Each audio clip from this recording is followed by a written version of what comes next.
예수님의 말세에 관한 예언입니다.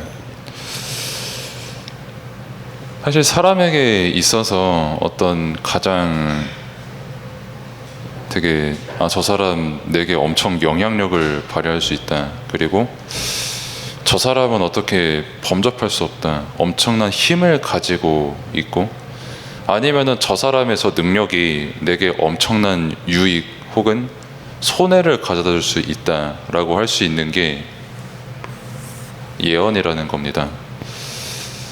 나는 가만히 있는데 갑자기 되게 소위 말해 신통력 있는 사람, 그러니까 뭔가 눈에 초점도 되게 이상하고 이런 사람이 와가지고 너 내일 사고 당할 거다라고 하면은 믿든 안 믿든 그건 내 자유거든요, 사실. 근데 굉장히 찝찝한 것도 사실이에요. 옛날에 인터넷에 그 저주의 편지인가라고 있었어요. 그러니까 어느 걸 딱 클릭을 하면은 갑자기 당신은 이 편지를 받습니다, 이거를 70군데에 뿌리지 않으면 너 사고 당해요, 이렇게 나와 있던 게 있었어요. 근데 그게 실제로 그 사고가 안 나죠. 안 나는데 나든 안 나든 내게 굉장히 찝찝함을 가져다 주는 거는 사실이거든요. 그리고 더 웃긴 거는 그 댓글에 진짜 편지를 따다다다 쓰는 게 장난이겠지만 되게 귀엽고 재밌더라고요, 개인적으로는. 왜 뜬금없이 이 얘기를 하냐면, 예수님께서 말세에 관해서 예언하셨다라는 거는 앞으로 인류의 미래가 어떻게 될 것이다, 그리고 사람의 미래가 어떻게 될 것이다는 것을 직접적으로 말씀을 하신 겁니다. 그래서 사람들이, 그리고 특히 되게 성공하신 분들도 왜 무속인을 안 찾아갈 수가 없냐라고 했을 때, 간단하게 말해서 미래에 대한 예언을 하고 그게 맞춰지기 때문이거든요. 이때 이사 안 가면은 큰 재앙이 임할 것이다 라고 하는데 실제 그 재앙이 임하기도 하고요. 또 앞으로 큰 사고 당할 거다, 그래서 예비하기 위해 어떻게 해라, 안 그러면 진짜 사고 당한다 라는 것도 실제 자기 눈앞에서 그게 그 예언이 이루어지는 거를 보면은 아무리 훌륭한 사람이라도 미래를 볼 수 있는 사람 앞에선 완전히 무너지거든요.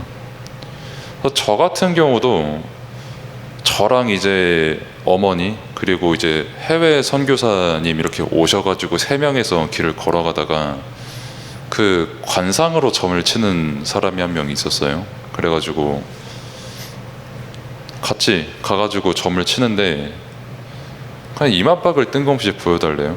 그래가지고 보여줬는데 저는 그냥 안 했고, 맨 처음에 그 선교사님의 그거를 보는데 국가랑 가족 숫자랑 어제 뭐 했냐 이거는 못 맞췄는데 지금 어떻게 살고 있는 것까지는 맞추더라고요.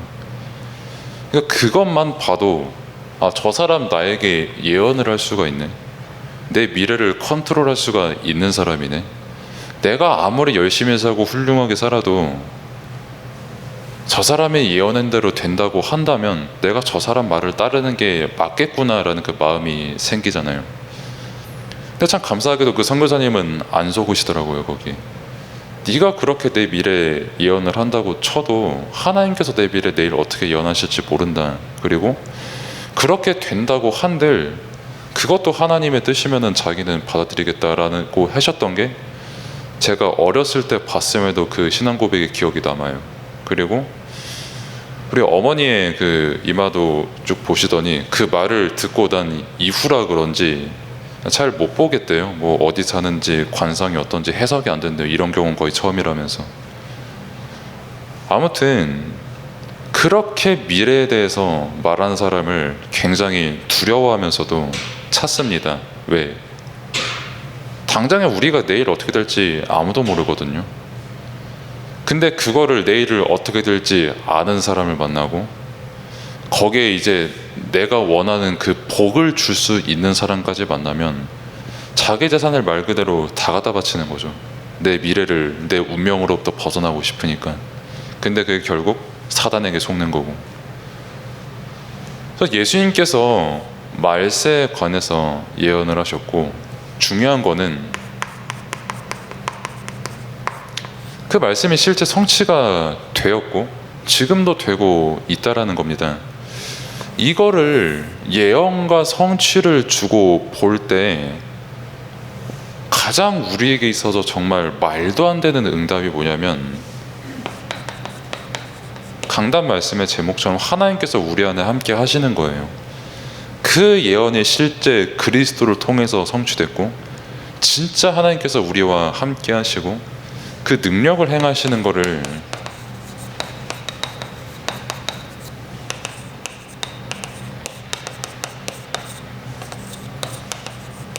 우리가 강단 말씀을 통해 확인을 했죠.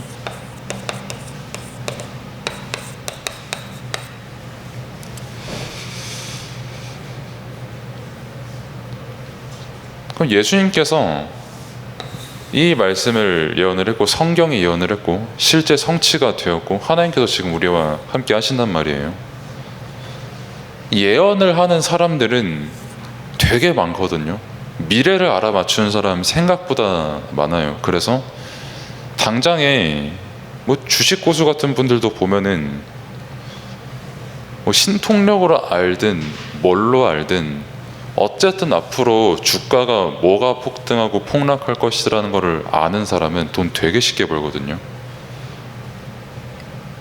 얼마 전에 재산이 그다지 많지 않았던 분이 지금은 그 지역에서 100억이 넘는 재산이 있어가지고 그 부자들만 모이는 사교 클럽이 있더라고요. 그 동네는 다른 동네도 있겠지만 그 100억이 넘으니까 자산이.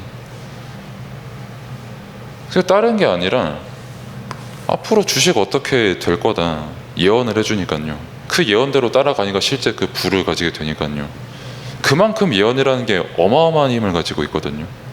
근데 이 세상의 모든 예언이 결국 우리에게 하나 못 가져다 주는 게 있는데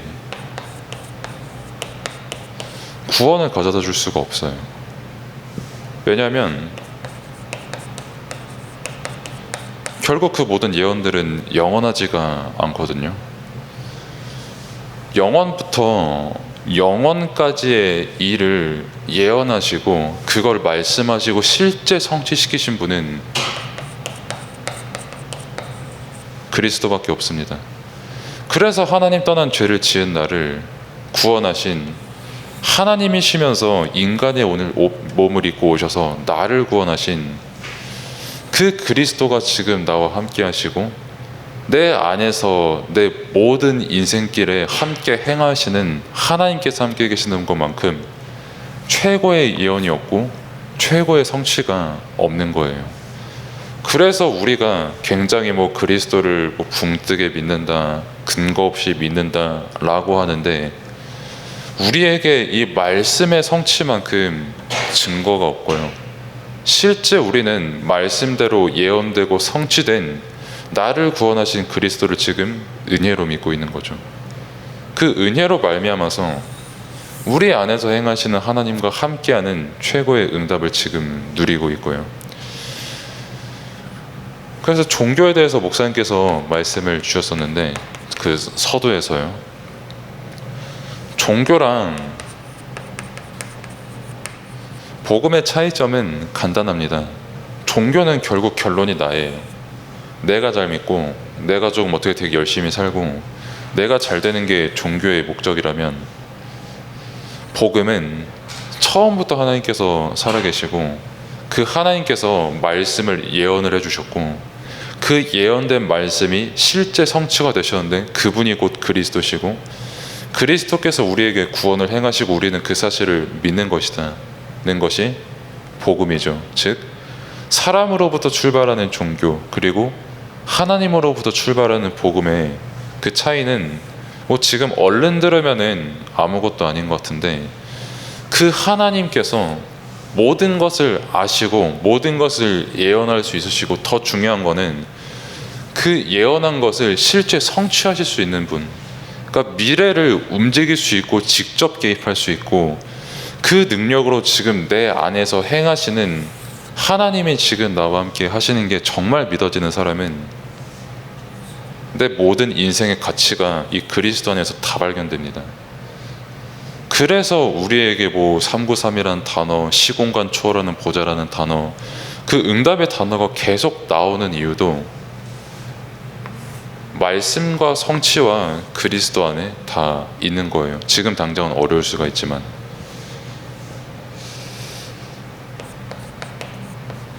그 하나님께서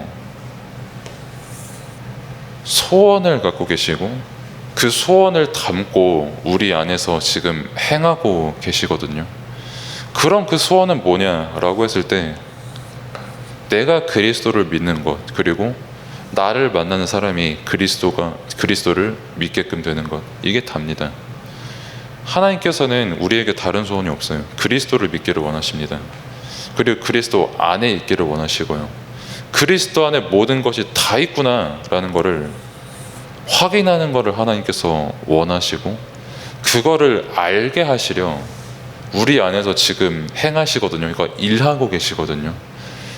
그 일하고 계시다는 최고의 증거가 뭐냐? 우리가 지금 예배 자리에서 말씀을 듣는 거예요. 그래서 내가 지금 그리스도를 믿고 하나님의 소원을 담고, 그래서 내가 지금 예배를 드리는 것, 따로 떨어지는 것 같지만 하나입니다. 하나님께서 나를 창조하신 게 그 목적이 그리스도를 믿게 하는 것과 그 안에서 예배를 드리는 것과 진짜 하나님을 향해 향하는 그 삶, 하나님께서 내 안에서 행하시는 그 삶, 그 소원을 가지시고 지금 나와 영원히 함께 하시는 그 삶이 예수님께서 예언하신 말씀이고, 그 성취가 지금 우리에게 된 그 예배의 자리라는 거예요. 그래서 제가 처음에 말씀드렸던 것처럼 기적 중에 이런 기적이 없고, 응답 중에 이런 응답이 없고, 은혜 중에 이런 은혜가 없는 거예요. 이 비밀을 우리가 항상 갖고 있어야 되는 겁니다. 그래서 우리에게 계속 강단의 말씀을 주시는 거고요. 그럼 예수님께서 당시에 무슨 예언을 하셨냐라고 했을 때, 첫 번째로 성전 멸망을 예언을 하셨거든요.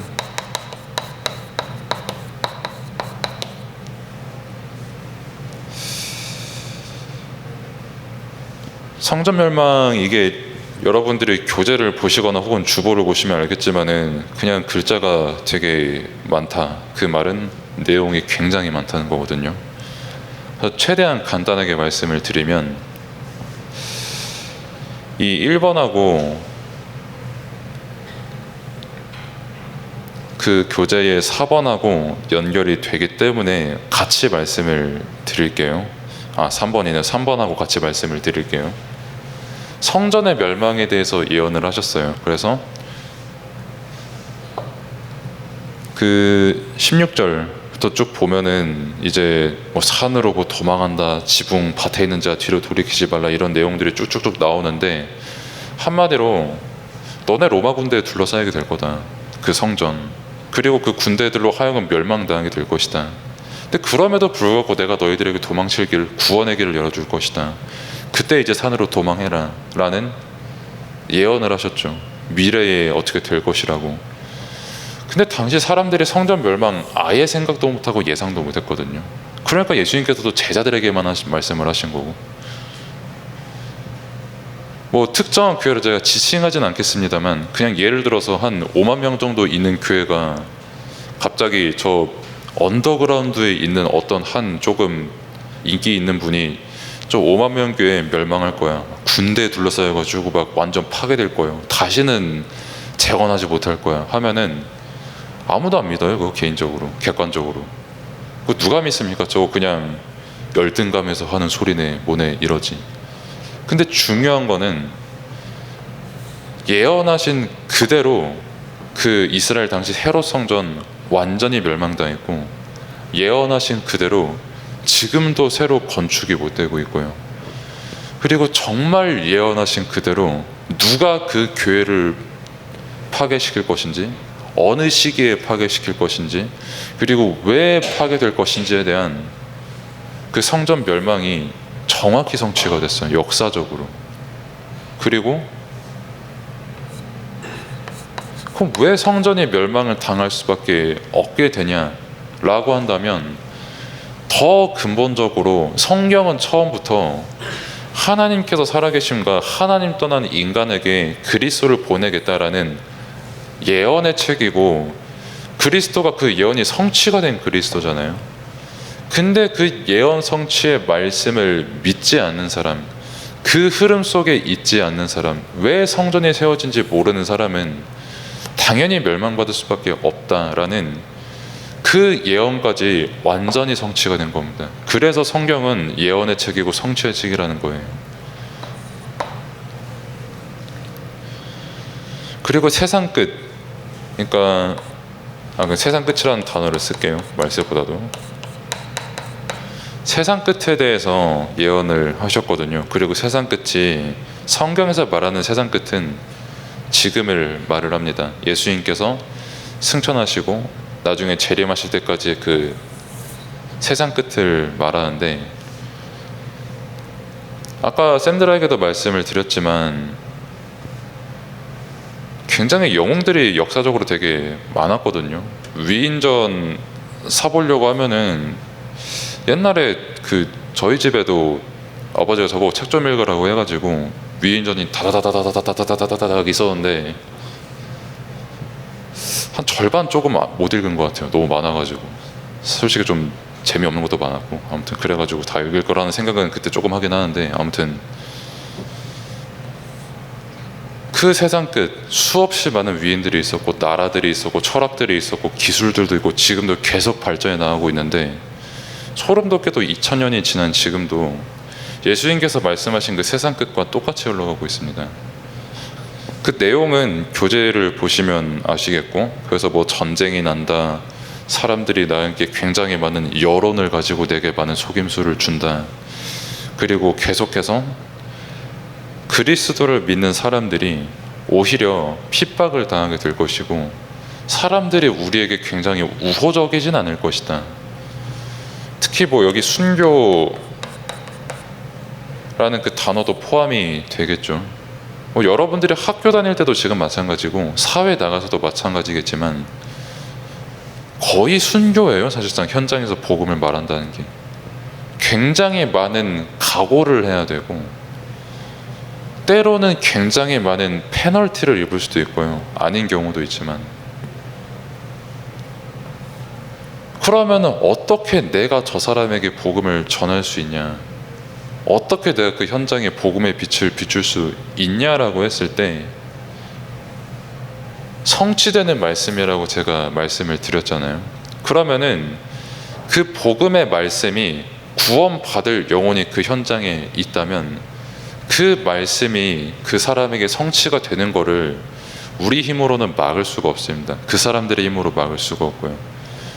그러면은 우리는 뭘 해야 되냐라고 했을 때, 정말 그리스도 믿고 말씀이 성취될 그 믿음의 확신에 거하고, 하나님께서 내 안에서 행하시고 현장에서 행하시는 것을 믿고 내가 진짜 그 현장에서 복음을 누리고 있어야 됩니다.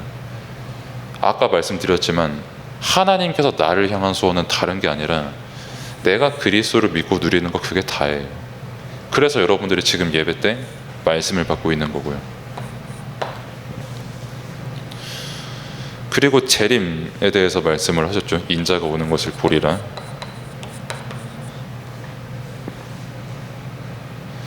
이제 마지막 때에 이제 하늘의 권능이 흔들리고 인자의 징조가 보이며라는 말씀부터 쭉 나오고, 사실 다니엘서부터 예언된 그 부분들이거든요. 이 부분만 해도. 그럼 재림은 한마디로 뭐냐? 저랑 여러분은 죽음의 때가 있습니다. 뭐 기술적으로 뭐 기계 몸뚱아리 만들어가지고 뭐 이제 3단체에서도 아주 심층부에 뭐 구글에 뭐 레리 커즈왈 이런 사람은 이미 하루에 약 수십 알씩 먹으면서 기계 몸 만들어가지고 자기 평생의 소원이 내 모든 영혼, 생각, 마음을 어떻게든 데이터화를 성공을 시켜서 그 데이터를 그 기계 몸에 이전을 시켜서 영원한 기계 몸에서 사는 게 내 소원이다라고 하는 그 사람이 있다고 하고, 그게 성공을 거둔다고 할지라도 이때는 반드시 옵니다. 성경이 그렇게 말하고 있고, 또 실제 그렇게 사는 그 사람의 상태가 이미 사실 죽은 상태예요. 영적으로. 진짜 영적으로 산 사람, 그리스도 안에 있는 사람은